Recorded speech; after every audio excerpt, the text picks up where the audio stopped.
1절부터 10절 말씀으로 하나님이 자기 백성을 버리셨느냐, 하나님이 자기 백성을 버리셨느냐라는 말씀으로 하나님 말씀 증거하도록 하겠습니다.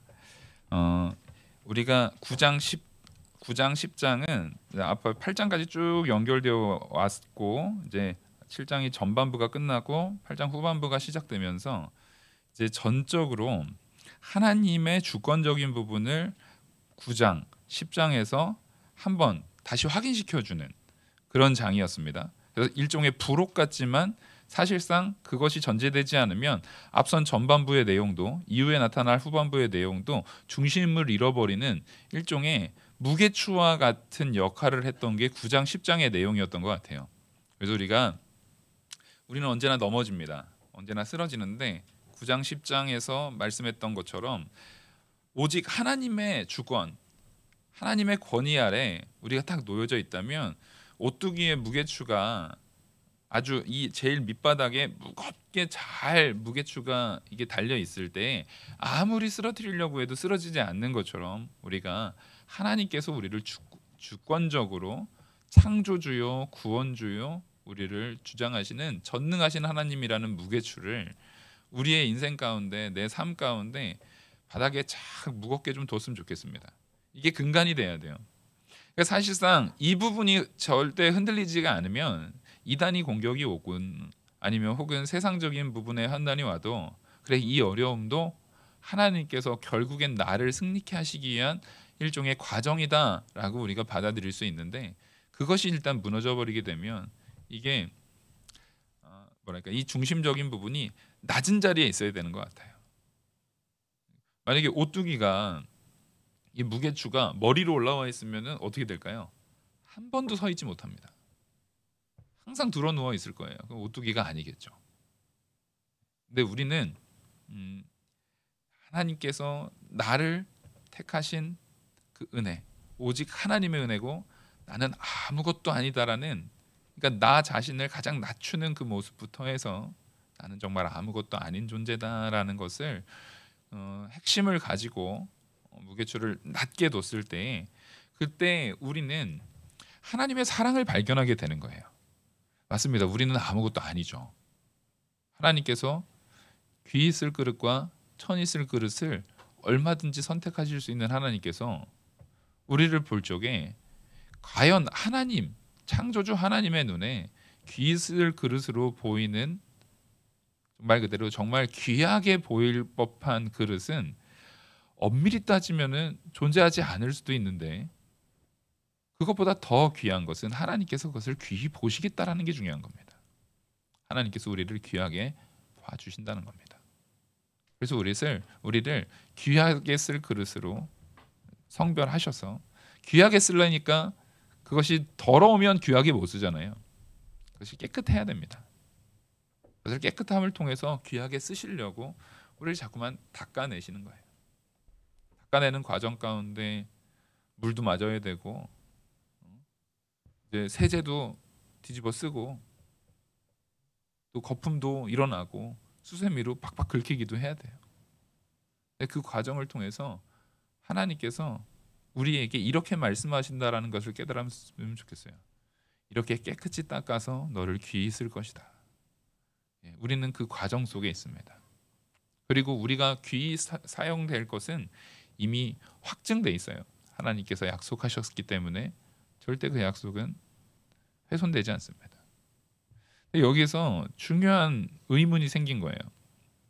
근데 하나님께서 그 귀히 있을 그릇이라고 생각했던 이스라엘 백성들, 그 유대인들이 하나님을 부인한단 말이에요. 예수 그리스도를 부인하고 그 유대인들이 자기의 행위를 의지하지 하나님의 은혜, 하나님께서 아무것도 아닌 나를 스스로의 택함 가운데 스스로의 주권적인 역사와 은혜 가운데 택하셨다라는 것을 분명히 누가 보더라도 역사적으로 봤을 때 유대 민족은 하나님의 택한 백성인 것이 분명하고 분명히 구약 성경에서도 유대 민족을 내가 택했다라고 하나님께서 분명히 말씀하고 계시는데 그들이 하나님을 떠났고 그들이 하나님을 부인하고 또 그들에게 그 부인한 것에 합당한 벌로서 하나님께서 그들을 모른 채 하신단 말이에요. 유기해 버리신단 말이에요.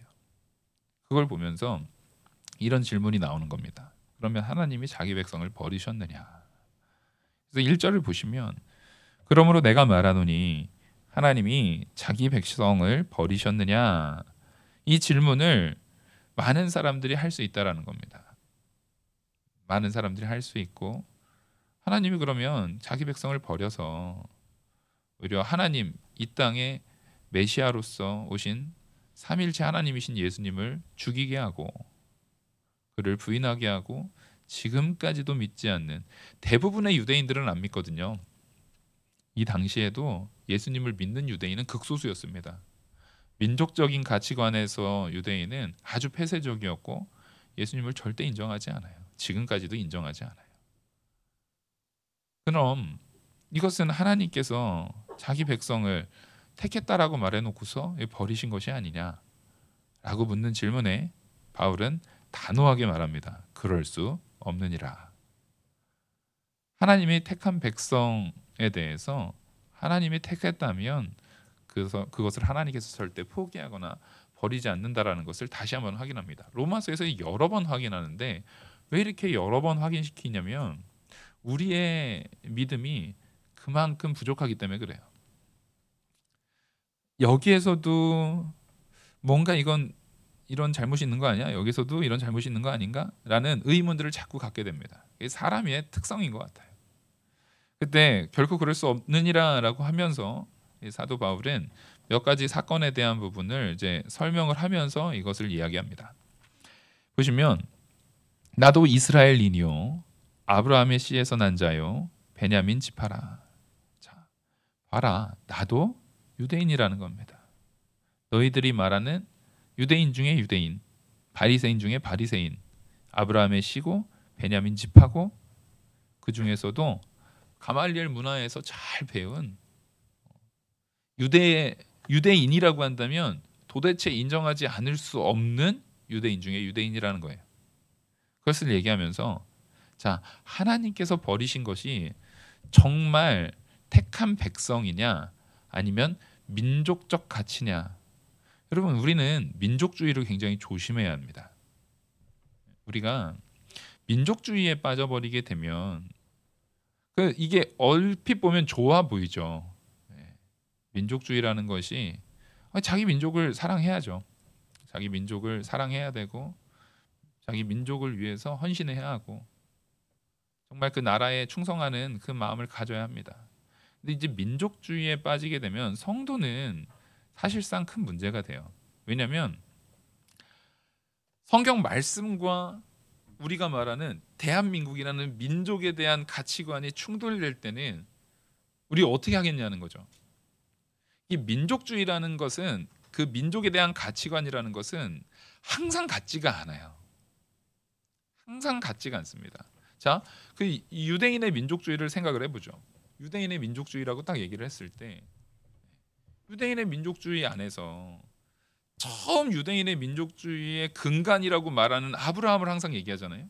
근데 아브라함이 정말 행위로 받아라라고 얘기했나요? 우리 앞서 로마서에서 확인했습니다. 아브라함은 행위로 구원받은 게 아니라 철저하게 은혜로 구원받았습니다. 그러면 이들이 그래 아브라함으로부터 계승되는 민족적 가치를 가져오려고 했으면 그걸 그대로 가져왔어야 되는데 자, 그 자손들이 시간이 지나면 지날수록 그것을 어떻게 가져옵니까? 우리 답을 알고 있죠. 자기 소견에 오른 대로 가져와요. 자기들이 하고 싶은 대로 자기들이 그 가치관에 맞게 내 이익에 맞게 내 생각에 맞게 그것을 변형시켜서 가져오더라는 겁니다. 우리가 지금 대한민국에 대한 민족도 마찬가지예요. 우리가 민족주의라고 했을 때 그러면 어떤 부분에 있어서의 가치관으로 똘똘 뭉쳐야 되나요? 일제하고 싸우는 그것으로 가야 되나요? 아니면 6.25 때 북한하고 싸우는 그것으로 가야 되나요? 아니, 더 과거로 가면은 이 한반도를 가장 많이 침공했던 나라는 어느 나라예요? 중국이잖아요. 중국이 가장 많이 침범을 했습니다. 가장 여러 차례. 항상 언제든지 여기를 차지하려고 그랬어요. 그러면 그쪽과의 대립으로 가야 되나요? 어느 쪽과의 대립으로 가야 되나요? 그러니까 우리는 사실상 그 시대마다 내가 말 그대로 그 과거에 그 원나라한테 그 몽고에 근거한 원나라한테 침범을 받아서 고통받은 사람이면 그 사람들이 대적일 거예요. 일본한테 침범을 받아서 했었으면 그 사람들이 대적일 거고, 중국한테 했었으면 중국이 대적일 거고, 북한을 통해서 고통받았던 그 6.25 시대를 정말 몸으로 느끼셨던 분들은 그 사람들이 너무 싫을 거예요. 근데 지금 이 순간 바로 오늘을 생각해 보면 이 모든 가치 속에서 우리는 그럼 이들을 다 원수로 하고 살아야 됩니까? 그러면 더 나아가서 오늘을 사는 우리, 더욱이 예배를 드리고 있는 성도들은 이들을 다 원수로 삼을 건가요? 아니면 그들에게도 하나님의 복음을 전해야 되는, 내가 사랑해야 되는, 원수까지도 사랑해야 되는 내가 사랑해야 될 대상으로 볼 것인가요? 자, 이렇게 우리는 가치관들이 항상 충돌하게 돼 있어요. 근데 그 모든 충돌하는 가치관 속에서 내가 민족주의, 내가 생각하는 어떤 한 편에 딱 굳어버린 민족주의에서 결정을 딱 해버리게 되면 최소한 그 사람은 그 한편에 있는 사람에 대해서는 원수죠. 그래서 원수까지 사랑하라는 하나님의 말씀에 대해서는 바로 적용하지 못할 겁니다. 우리는 민족주의라는 그 허울에 갇혀버리게 되면 절대 성경이 말하고 있는 초월적인 사랑을 행할 수가 없어요. 이 유대인 사회에서는 이들은 자기들이 선민이란 말이에요. 자기 선민의식이라는 민족주의 의식에 빠져 있습니다. 그리고 나는 선민이기 때문에 나의 행실은 저 이방인들의 더러운 인간들의 행실과는 뭐하다고요? 다르다라고 생각한단 말이에요. 우리도 마찬가지예요. 우리는 대한민국은 우리는 뭐 백의의 민족이래요. 이걸 굉장히 좋은 의미로 우리는 깨끗하고 사람들이 선하고 깔끔한 이런 형태로 이거를 해석을 하더라고요. 근데 우리가 백의의 민족이라는 것은 실제 당시에 이 의류, 이 섬유 있잖아요. 섬유에 대한 그 기술력이 부족해가지고 다른 걸로 되었지 않은 그냥 하얀색 그것을 사용했던 것뿐이에요. 엄밀히 따져서 고려 시대로 가면은요, 오히려 조선 시대보다 훨씬 화려합니다. 그럼 우리 기준을 조선으로 볼 거예요? 고려로 볼 겁니까? 그 이상으로 볼 겁니까? 고려 시대로 가면은 굉장히 화려해요. 의복들이 백의가 아닙니다. 색깔도 화려하고요.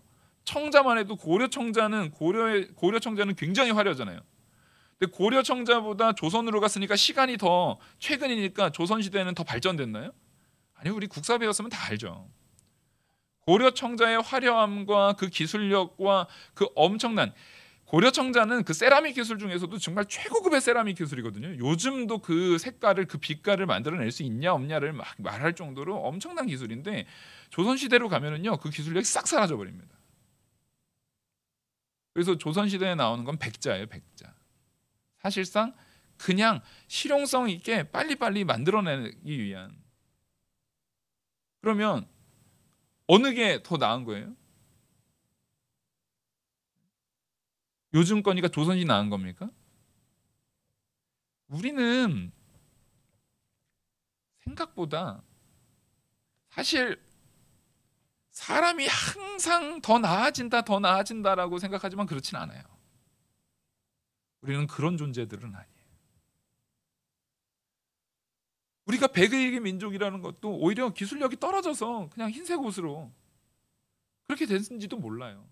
아니, 또 모르죠. 근데 흰색이 유행이었을지도 모르겠는데 제가 볼 적엔 아닐 수도 있어요.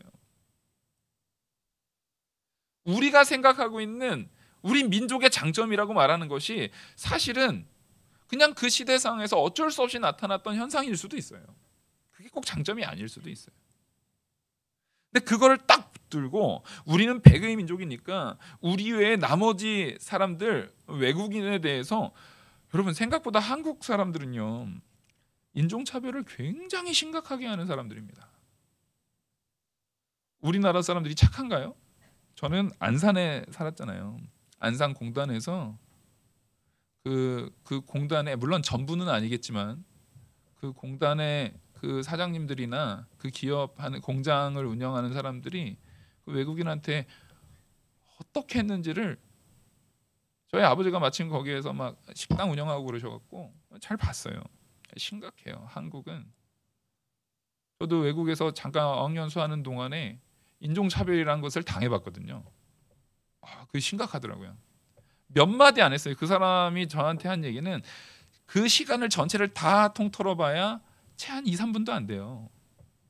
그 중에 그 사람이 했던 말 중에 그 캐나다 한 지금 생각해 보면 50대 여자분이셨던 것 같은데 덩치가 저보다 한 2배는 큰 50대 여자분이셨던 것 같은데 그분이 저한테 했던 얘기는 한 3, 4분 정도밖에 안 되고 그나마도 하나님께서 은혜로 제가 영어를 잘 못해가지고 대부분은 못 알아들었어요. 네. 정확하게 알아들은 거는 몇 단어 안 돼요. 옐로우 멍키 뭐 이런 거 정도. 몇 단어 안 돼요. 근데 그게 씻어지지가 않아요. 정말 짧은 시간이고 정말 그나마도 몇 단어 알아듣지도 못해. 만약 그걸 전체를 다 알아들었으면 제가 못 견뎠을 것 같아요. 하나님께서 은혜로 영어를 잘 못하게 하셔가지고 잘 못 알아들었어요. 근데 희한하게도 사람은 잘 못 알아들어도 거기에서 나쁜 말들은 귀에 팍팍 꽂혀요. 이상하게 그런 것들은 기억에도 잘 남아요. 그건 또 알아듣겠더라고요. 왜 그렇습니까? 우리는 나를 싫어하는 거 이런 거 잘 알아요.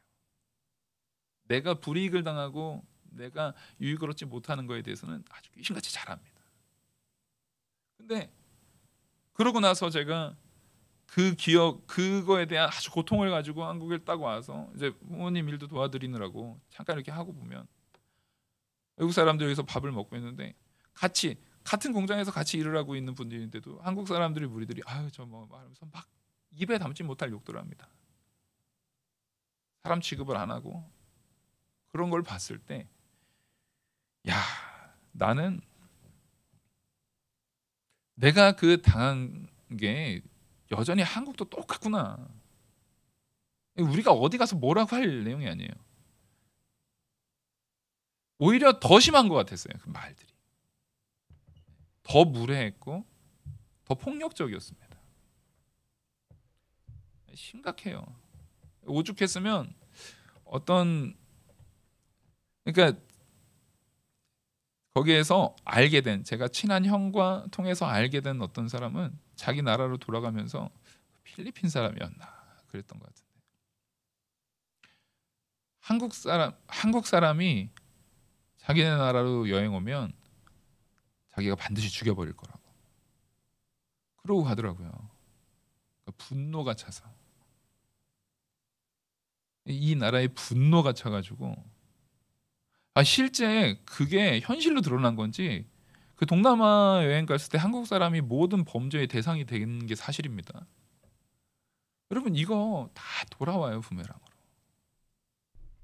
그러면 우리나라는 진짜 백의 민족으로 우리는 진짜 선하고 다른 외국인들과 섞이면 안 되는 그런 순수한 혈통을 가져야 됩니까? 딱 유대인 같은 소리하고 앉아 있는 거예요 지금 우리가. 이미 그런 시대는 지나갔어요. 여러분 지방으로 조금만 내려가시잖아요. 지방으로 조금만 내려가시면 외국 사람이라고 말하면 안 됩니다. 그 사람들 한국 국적이에요. 그러면 한국 사람이 아니에요. 주민등록증 가지고 있으면 한국 사람입니까 아닙니까? 근데 우리는 외국인이라 그래요. 그러니까 이 심각하다니까요. 이 민족주의가 이렇게 무서워요. 민족주의가 이렇게 무서워요. 그들을 외국인 취급해 버립니다. 근데 여러분 이제 지방으로 가잖아요. 그게 부메랑으로 돌아와 가지고 어느 지역을 가면은요. 학교 전교생 중에 몇 명, 한 10명이 안 되는 학생들이 학교 전교생들한테 막 이제 차별을 당하는 거예요. 그러면 그 10명이 누구겠어요? 시골에 외국인 엄마가 외국인이거나 그런 자녀일 것 같죠? 아니요. 그 10명이 안 되는 학생들이 엄마 아빠가 다 한국인인 사람들이에요. 이제는 시골에 가면 우리가 서울에서야 사람들이 다 우리 한국 사람들은 대부분 다 잘 배우고 그랬으니까 서울로 하지만 저 지방 가면은 힘든 일들을 해야 되잖아요. 그거 아무도 안 하려 그래요. 그래서 점점 외국인들로 그 일자리들이 채워지고 있습니다. 농사 일들은 손이 엄청 많이 가고 엄청 노동이 많이 들어가고 굉장히 힘든 일들이거든요. 그래서 그 지방으로 내려가면 내려갈수록 요즘에 막 몽고 사람들 엄청 선호하고요. 힘 좋고 일 잘한다고 엄청 선호하고요. 그런 분들 되게 많아요. 그분들이 아니면 아예 그 경제가 돌아가지도 않아요. 대부분의 어머니들은 외국인 어머니들이 있는 경우가 많아요. 그러니까 한 학교에 이제는 전교생 중에 10명 내외인 사람이 한국 사람인 거고 나머지는 다 외국인이라고요. 근데 여기에서 이런 상황에서도 우리가 한국은 단일 민족 이런 소리 할 수 있나요, 우리가? 아니, 우리 그런 소리 하면 안 돼요. 그런 마음가짐 자체를 가져서도 안 돼요, 사실은. 굉장히 약한 마음이에요, 그거. 사람에 대해서 차별적으로 바라보는 시각 자체가 굉장히 약한 거예요. 근데 우리는 은연중에 아직도 그런 마음들을 가지고 있어요. 여러분, 맞아요. 모든 민족들은 다 민족주의적인 의식이 있습니다. 근데 여러분, 민족주의하지만 가장 대표적인 민족주의가 누군가요? 나치예요, 나치. 가장 대표적인 민족주의죠. 설마 그걸 꿈꾸는 사람이 있습니까? 자기 민족이 아닌 다른 민족들을 열등하게 보고 학살을 하는. 근데 희한하게도 그 나치한테 학살을 당하면서 열등하게 여겨졌던 그 대상이 누구였습니까? 유대인들이었잖아요. 근데 유대인들이 오늘 본문을 보니까 민족주의에 빠져서 자기 이외의 나머지 민족들은 열등하게 보고 있더라는 거예요. 결국에는요, 더 약한 민족주의자들이 더 강한 민족주의들한테 먹혀버려요. 악은 악으로 갚아지고요. 거기에는 절대로 답이 없어요. 그래서 하나님께서는 우리한테 세상에서는 절대 통용되지 않을 것 같은 법을 요구하시는 거예요. 사랑하라는 거예요. 원수까지도 사랑하라는 거예요. 그래서 원수까지도 사랑하려면 근거가 없잖아요. 저 사람은 나한테 고통만 줬는데 내가 사랑하려면 그것은 행위나 무엇의 근거가 아니라 전적으로 뭐여야 됩니까? 그냥 선물이어야 되는 거예요. 전적인 선물이어야 되는 겁니다. 전적인 은혜여야 되는 겁니다. 그래서 하나님께서는 그것을 제일 먼저 택한 백성인 우리한테 먼저 보여주신 거예요. 선물로 우리에게 구원을 주신 거예요. 우리가 사실 하나님의 누군데요? 원수들인데요. 우리의 죄로 인해서 예수 그리스도를 십자가에 못 박은 원수들입니다. 우리는. 아멘. 내 죄는 아니에요, 혹시? 아니, 얘네 죄지만 나는 그 정도까지 죄는 내가 예수님을 십자가에 못 박을 정도까지 죄를 짓진 않았어요 라고 한다면 여러분들은 구원받지 않은 사람이에요. 그러면 바로 내 죄 때문에 예수님은 십자가에 못 박혀 죽으셨어요. 우리는 그런 자들이에요. 나의 죄악이 하나님의 창조 세계를 파괴시키고 있어요. 하나님의 창조 세계를 하나님, 그 신실하신 하나님, 절대 실패됨이 없으신 하나님이 창조한 우리가 그 창조 세계를 훼손시키고 파괴하고 하나님의 실패를 조장시켜서 만들어가고 있는 자들이에요. 그럼 하나님이 우리를 어떻게 하셔야 될까요? 우리 같으면 어떻게 하시겠어요? 가만 두시겠어요? 가만 안 두겠죠. 가만 안 둘 거예요. 모든 법적 조치를 다 취할 거예요. 간단하게 예를 들어서 내가 집이 하나 있다고 치죠. 어떤 사람한테 세를 줬어요. 그랬더니 그 사람이 그 집을 다 망가뜨려 놨어요. 단적인 예로요. 그 내 소유인데, 내 건데 그거를 막 다 망가뜨려 놓고 거기에다가 막 온갖 난장판을 펴놓고 집을 아주 엉망으로 만들어 놨어요. 그러면 여러분들, 아이고 참 개성 있게 쓰셨네요. 그러면서 그냥 참으시겠어요? 법적 조치 안 하시겠어요? 온갖 법적 조치를 다 동원해서라도 그거에 대해서 분명히 받아내려고 할 겁니다.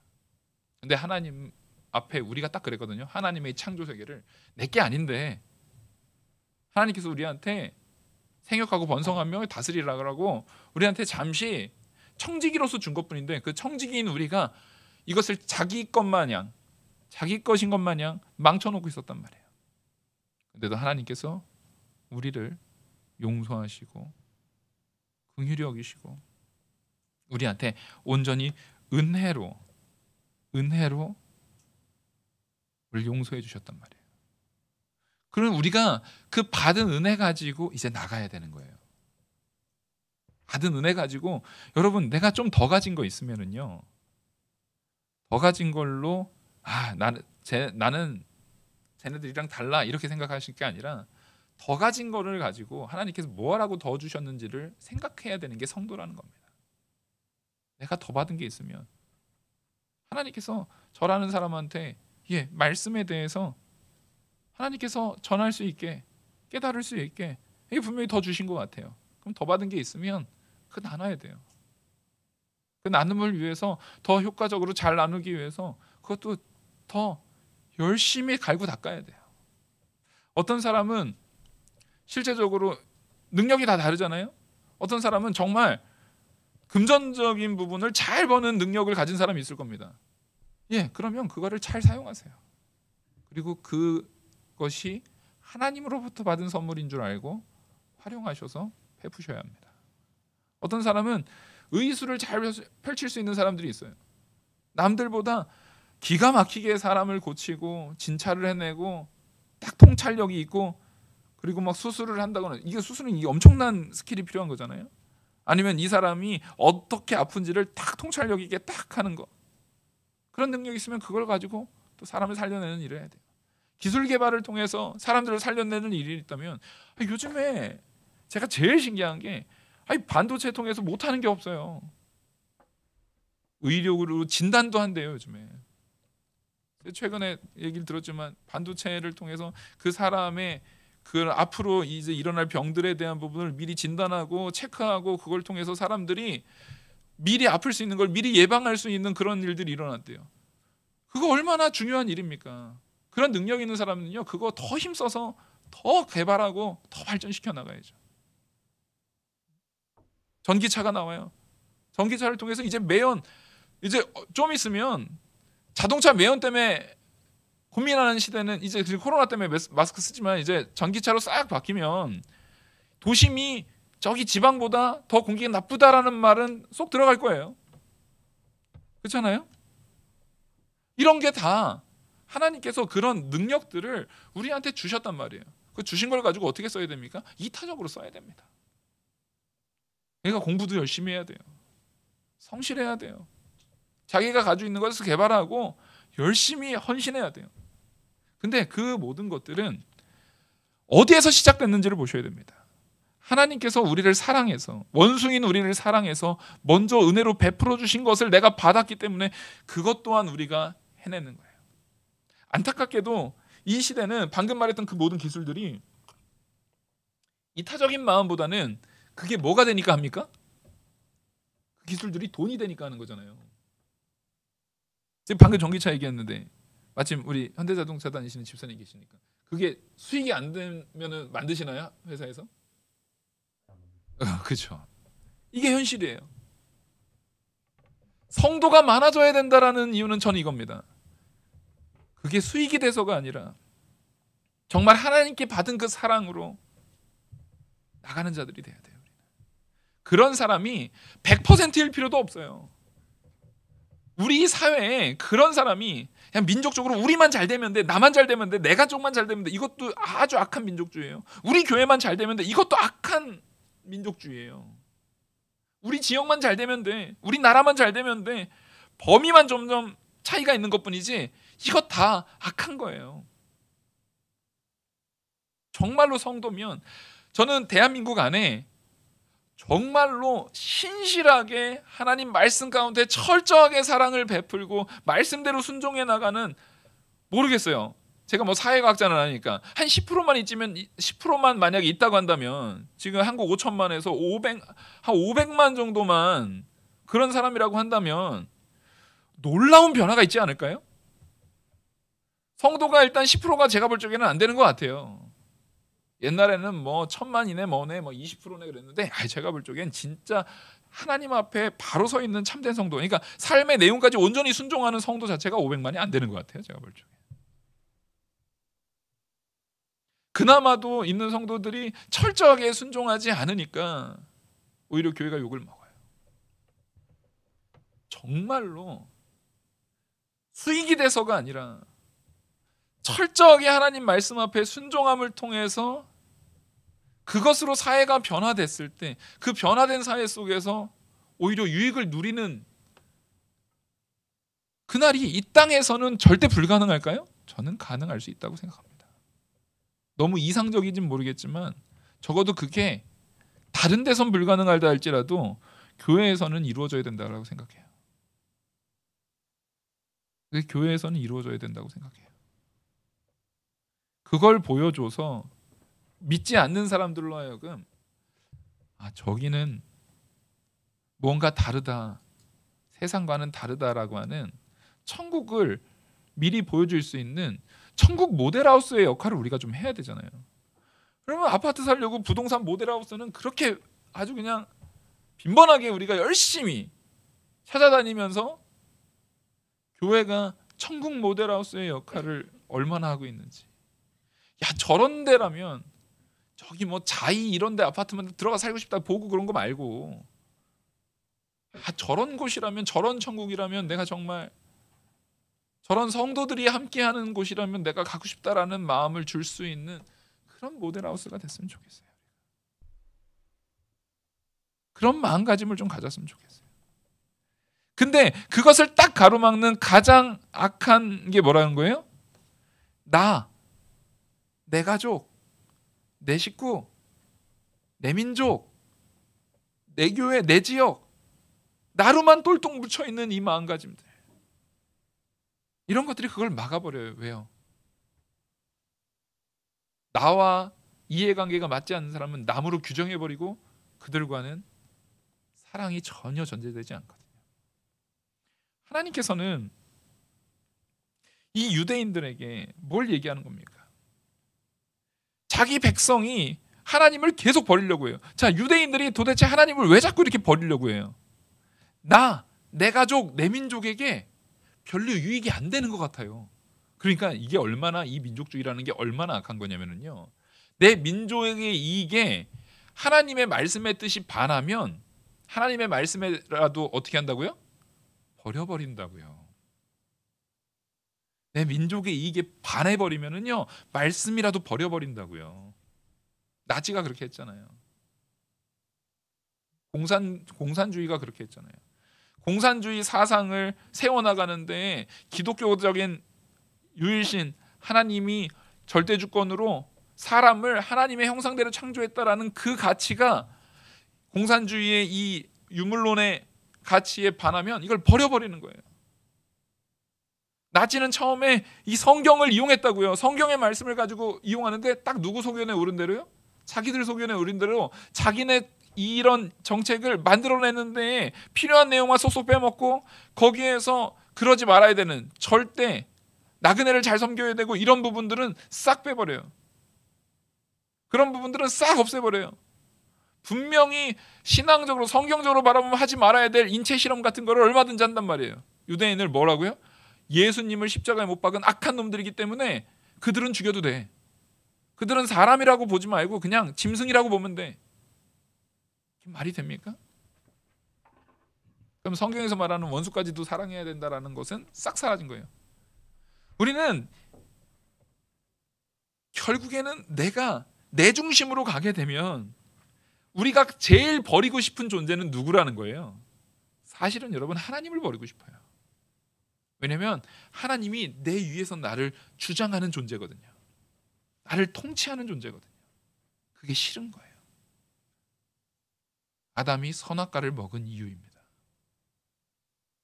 여러분, 하나님께서는 그럼에도 불구하고 우리를 버리지 않으셨다고요. 이스라엘 백성을 버리지 않으셨다고요. 여기서 더 정확하게 말하면 영적 이스라엘로서 택한 백성인 그들을 버리지 않았다고요. 하나님께서는 미리 아신 자기 백성을 버리지 아니하셨나니 너희가 성경이 엘리야를 가리켜 말한 것을 알지 못하느냐. 그가 이스라엘을 하나님께 고발하되. 자, 엘리야 사건을 봐라. 엘리야가 뭐라고 말했느냐. 주여, 그들이 주의 선지자들을 죽였으며 주의 제단을 헐어버렸고 나만 남았는데 내 목숨도 찼나이다라고 엘리야가 지금 하나님 앞에 호소하고 있잖아요. 하나님, 우리 다 죽었어요. 쟤네들이 우리 다 죽여요. 근데 그 말하고 있는 쟤네들이 누구예요? 이스라엘 유대인들이요. 그러니까 지금 예수님을 십자가에 못 박는 이 신약 시대에만 그런 일이 있었던 게 아니라 유대인은 옛날에도 그랬어요. 항상 하나님을 버렸어요. 이게 처음 있었던 일이 아니에요. 자기들의 유익에 반하면, 내가 원하는 메시아는 민족적으로 나를 구원하고 경제적으로 나를 구원하고 먹고 사는 문제에 있어서 나를 구원하는, 정치적으로 나를 구원할 메시아를 난 바라는데, 예수님은 너의 죄의 문제를 해결하러 왔다고 하니까 그런 예수님은 난 필요 없어요 그러는 거예요. 근데 그게 엘리야 때도 그랬다라고 지금 바울이 고발하고 있는 거예요. 엘리야도 그렇게 호소했지만 하나님께서 뭐라고 합니까? 그에게 하신 대답이 무엇이냐? 너희들도 다 알고 있지 않느냐? 유대인들 너희들도 성경을 봐서 다 알고 있지 않느냐? 그걸 하나님께서 그 답을 얘기해 주시지 않았느냐? 내가 나를 위하여 바알에게 무릎 꿇지 아니한 사람 7,000명을 남겨두었다 하셨으니 그런즉 이와 같이 지금도 은혜로 택하심을 따라 남은 자가 있느니라. 너희는 그 엘리야 때의 이야기를 봐라. 하나님께서 성별하여 놓으면 그런 엘리야 때와 같은 비참한 상황 가운데서도 하나님께서 보호하시고 절대 바알에게 절하지 않는, 목숨을 걸고서라도 절하지 않는 7,000인을, 자, 이 7,000인이 훌륭해서 남은 거예요? 하나님이 남기셔서 남은 거예요? 이걸 잘 아셔야 됩니다. 따라하겠습니다. 하나님이 남기셔서. 우린 이걸 믿는 자들이에요. 우린 이걸 믿는 자들이에요. 내가 잘해서 나도 그 7,000명만큼 열심히 해야지, 이거 아니에요. 하나님이 나를 택하셔서, 그게 바로 지금 바울이 말하는 은혜로 택하심을 따라입니다. 근데 지금 유대인들은 뭐라고 해요? 내가 행위로 구원을 받는다라고 말하는 거예요. 아니, 그러면 그것은 옳지 않아. 왜냐하면 만일 은혜로 된 것이면 행위로 말미암지 않음이니 그렇지 않으면 은혜가 은혜되지 못하느니라. 너희들이 자꾸 행위로 된다라고 한다면 그것은 뭐가 아니에요? 은혜가 아니에요. 하나님이 주신 게 아니에요. 그것은 자기로, 자기 능력으로, 자기 힘으로 한 거예요. 그런 건 존재하지 않아요. 그렇게 한 것은 결국에는 내가 했으니까 나와 비슷하게 한 사람들을 모아 찾게 됩니다. 딱 바리새인들과 유대인들 종교 지도자들처럼요. 나랑 비슷한 순종을 하는 사람들. 야, 우리 주일날 사고 팔고 안 하는 사람들만 모여. 이제부터 사고 파는 사람들은 다 마귀 새끼들이야. 자, 우리 주일날 TV 안 보는 사람만 보여. 이제부터 TV 보는 사람들은 상종도 하지 마. 그 사람들은 마귀 자식들이야. 이제부터 우리 수요 예배까지 주일 오전 오후 다 나오는 사람만 모여. 만약에 주일 오후라도 안 나오면 그 사람들은 마귀 자식들이야. 이거까지 수요일 날 더 나가서 새벽 예배 안 나오는 사람들은 마귀 자식. 그러면 누구 남아요? 누가 남아요? 하루에 기도 3시간 이상 안 하는 사람들은 그거는 진짜 성도도 아니지. 어디까지 자를 수 있을까요? 그걸 구분 지으려면 어디까지 자를 수 있을까요? 나 하나 남을 때까지 자를 수 있어요. 우리는 그런 식으로 잘라버렸다면, 그래서 나만 남아요. 나만 남아. 또 그렇게 자르는 사람들은 특징이 뭡니까? 내가 하는 것은 되게 큰 거고 내가 잘 못하는 것은 요거는 뭐 안 해도 괜찮지 뭐. 요거는 안 할 수도 있는 거지. 누구한테 관대합니까? 자기한테 관대합니다. 여러분, 사람이 이렇게 악하다고요. 그래서 하나님께서 우리에게 쓰시는 방법은 딱 하나예요. 은혜입니다. 우리는 은혜로만 살 수 있는 거예요. 그래서 7절 보시면 그런즉 어떠하냐? 이스라엘이 구하는 것을 얻지 못하고 오직 택하심을 입은 자가 얻었고 그 남은 자들은 우둔하여졌느니라. 기록된 바 하나님이 오늘까지 그들에게 혼미한 심령과 보지 못할 눈과 듣지 못할 귀를 주셨다 함과 같으니라. 또 다윗이 이르되 그들의 밥상이 올무와 덕과 거치는 것과 보응이 되게 하시옵고 그들의 눈은 흐려 보지 못하고 그들의 등은 항상 굳게 하옵소서 하였느니라. 자, 우리는 하나님의 은혜 아니고 하나님을 통해서 받는 거 말고 내가 무언가 탄다라는 내 기준, 내 행위, 내 열심을 가지고 하려는 모든 사람들은 이미 하나님으로 하여금 뭐한 자들이에요? 눈이 가려진 자들이에요. 그래서 이 부분을 유대인들을 바울은 정확하게 구분짓는 겁니다. 말씀의 기준으로요. 이게 사람을 분란시킨다는 게 아니라 말씀의 기준으로 뭐가 어떻게 기준으로 이게 이 사람들이 지금 이렇게 되는지를 구분해 주는 거예요. 뭐냐면 지금 이 유대인들은 내가 아브라함의 아들이니까 아브라함의 자손이니까 택함 받았다고 하지만 그게 아니라 영적 이스라엘은 따라했습니다. 따로 있다. 누가 택한 자들로서요? 하나님이 택한 자들로서 따로 있다라는 거예요. 그들은 어떤 환란이 와도 자기 의가 아니라 하나님의 의를 바라봅니다. 어떤 어려움과 혹은 어떠한 부귀영화 가운데 내가 풍성함을 누리고 있어도 그 풍성함에 취하거나 거기에 빠져서 흐지부지해지지 않고 오직 누구만 바라봅니까? 하나님의 은혜만 바라봅니다. 내가 이렇게 높아졌어도 하나님의 은혜를 바라보고 나는 이렇게 낮은 자입니다라는 것을 고백합니다. 여러분, 우리 이 자리에 모인 모든 성도님들은 영적 택한 백성인 줄 믿습니다. 우린 그 택한 백성의 합당한 모습으로 내가 한 것이 아니고 오직 하나님의 은혜로 된 것임을 고백하면서 정말 여러 가지 형태가 있는 민족주의에 빠지시지 마세요. 이 무리로 하나 만들고 이 무리로 묶이고 요 무리로 묶이고 요 무리로 묶이지 마시고 예수 그리스도로 묶이시기 바랍니다. 오직 예수 그리스도의 말씀에 순종하는 자들로. 그러면 마음에 사랑이, 섬김이 나타날 줄 믿습니다. 기도하시겠습니다. 은혜와 사랑이 많으신 하나님 아버지, 이 말씀 앞에 우리가 겸손히 엎드리는 자들 되게 하여 주시옵소서. 하나님, 우리를 불쌍히 여겨주시고 하나님의 은혜 안에서 바로 서는 자들 되게 하여 주시옵소서. 모든 것 다 은혜로 된 줄을 입술로 고백하는 자들 되게 하여 주시옵소서. 이 모든 말씀 살아계시는 우리 주 예수 그리스도의 이름으로 기도 올리옵나이다. 아멘.